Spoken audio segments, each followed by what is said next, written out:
Naissance de la laïcité dans un lieu patrimonial.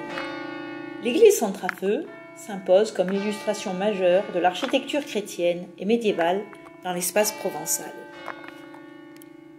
Les opérations archéologiques ont mis au jour 5 étapes de transformation successives liées aux événements et au contexte historique de l'époque. D'un habitat antique de type villa aux églises médiévales de style roman. La première église, dite paléochrétienne, est édifiée sous Charlemagne. Son abside est en forme de fer à cheval. Son autel maçonné comporte quant à lui une croix latine. Les 9e et 10e siècles sont des périodes d'instabilité tourmentées par les incursions sarrasines. L'église du premier âge roman est convoitée par l'abbaye de Lérins, les chanoines et l'évêque de Fréjus. En 1180, elle sera définitivement attribuée à l'épiscopat de Fréjus, qui en fait une de ses résidences. L'église actuelle du second âge roman date du XIIe siècle et s'appuie en partie sur les élévations du XIe siècle. Au XIIIe siècle, l'église sera fortifiée.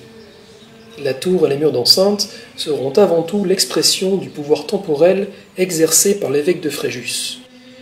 Les flancs baptismaux sont construits en 1826. La fresque illustrative, de style XVIIIe, représente le baptême du Christ par saint Jean-Baptiste dans le fleuve Jourdain.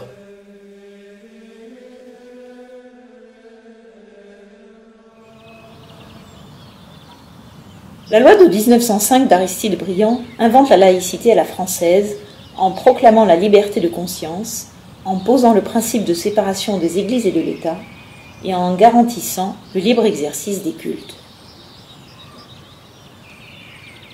Le maire de Saint-Raphaël, Léon Bassot, présente au conseil municipal du 1er juillet 1906 le projet de classement de l'église au titre des monuments historiques, effectif en 1907. Il propose d'allouer la vieille église désaffectée à un musée où seraient rassemblés les divers objets représentant un intérêt archéologique trouvés dans l'étendue de la commune. De 1995 à 2005 se dérouleront des opérations archéologiques menées par l'INRAP qui révéleront l'histoire des lieux. Le sol est excavé, les vestiges émergent des terres, un patrimoine de plus de 2000 ans est alors exhumé. Les vitraux sont l'œuvre de l'artiste André-Pierre Arnal du mouvement des supports surface.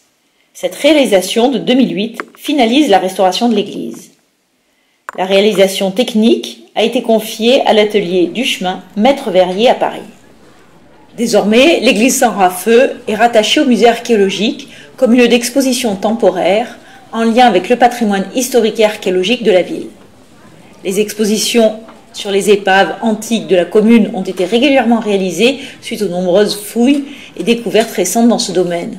On y présente aussi des sujets liés à l'histoire de la ville comme Zelda et Scott Fitzgerald ou encore Saint-Exupéry.